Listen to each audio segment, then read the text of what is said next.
सम्पूर्णमा नमस्कार। म किशोर आचार्य। म चन्द्रश्री माध्यमिक विद्यालय कक्षा 10 मा अध्ययनरत छात्र। मेरो कविताको शीर्षक रहेको छ न्यायको खोजी। कविता यसै सुरु हुन्छ।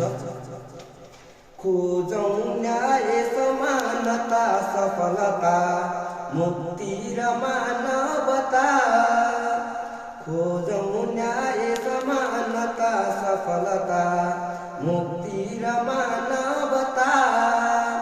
होला कि महिलाहरू बीच पनि मौरी सरी एकता।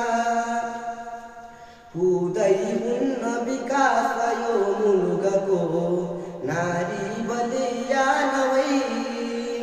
त्यागौं दोष विभेद शोषण पुरै, बाँचौं खुसीले सबै।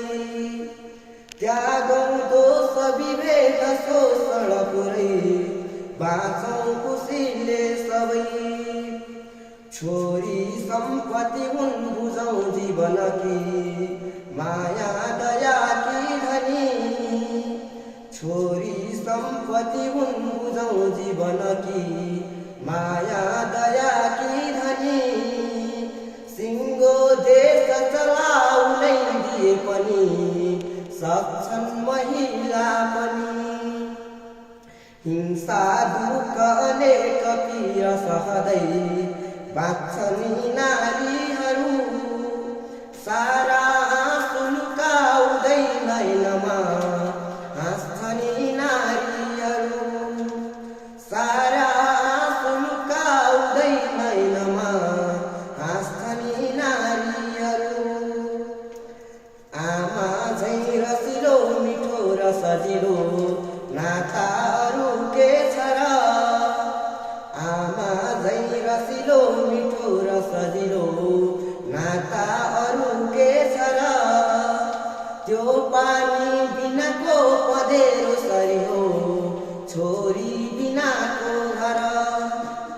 पोथी मात्र पढे सधैँ पिजडामा बाँच्नै नदिने भए। छोरा जन्मिएलौ भनौँ म कसरी, आमा बिर्सिने भए। छोरा जन्मिएलौ भनौँ म कसरी, आमा बिर्सिने भए। पाउलान् सन्ततिके कति फल यहाँ, पूजा गरी पत्थर। पाउलान् सन्ततिके कति फल यहाँ, पूजा गरी पत्थर। मन्दिर बुझाइ मूर्ति नभएको, आमा बिनाको घर। के खोज्छौ क्षमता कहाँ पुगे कहाँ, पासाङ सीता भिरकुटी।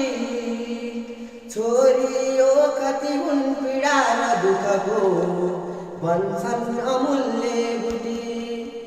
छोरी यो कति हुन् पीडा र दुःखको, बन्छन् अमूल्य बुटी। उडिलालौ कसरी सरी गगनमा बाँधी पखेटाहरू। उडिलालौ कसरी सरी गगनमा बाँधी पखेटाहरू। शिक्षा यो अनिवार्य हो जीवनमा, अंशै नदेऊ बरु। नारीका दुखै अनेक तरहका, बुझ्ने यहाँको छ र। मूल देउता बिनाको मन्दिर सरी हो, नारी बिनाको घर। मूल